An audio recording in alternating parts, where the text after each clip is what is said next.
L'ancien Tavanna de Papeete a pénétré une ultime fois dans cette mairie qu'il avait fait construire. Quelques instants plus tôt, le Tavanna actuel avait accueilli l'épouse du défunt.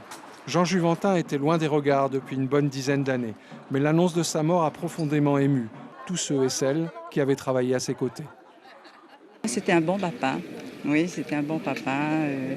Dans l'échange avec les employés, il passait dans les bureaux, dire bonjour. Il était proche aussi bien des employés que de la population.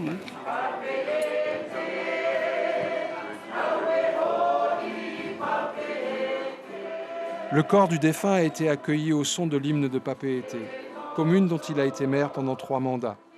Dans l'assistance, la famille et les proches, mais aussi de nombreuses personnes venues témoigner de l'humanité dont faisait preuve Jean Juventin dans l'exercice de ses diverses fonctions, particulièrement lorsqu'il était Tavanna. Tous les jours, les gens venaient les voir, hein, demander des sous, demander de l'aide, tous les jours. Et il ne fuyait pas. Ce qui est important, lui, il ne fuyait pas. Il recevait.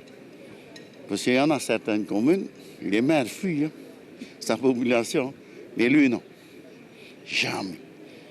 Jamais il disait, retrouver, dis-leur que je suis pas là.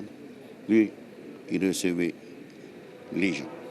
Après la cérémonie religieuse, la population était invitée à venir saluer une dernière fois Jean Juventin. Hommage aussi de son successeur. Ce que j'adorais chez lui, c'est cette forme de sagesse. Il n'avait jamais un mot plus haut que l'autre, il était toujours très respectueux. Et je pense qu'il était tout à fait dans la lignée des Métois de l'époque. Hein. Donc je pense que cette race, je dis pas qu'elle a disparu, mais c'était quand même autre chose. Gaston Floss, puis Édouard Fritsch et une bonne partie du gouvernement sont également venus saluer le défunt. Une veillée est prévue ce soir à la mairie de Papeete.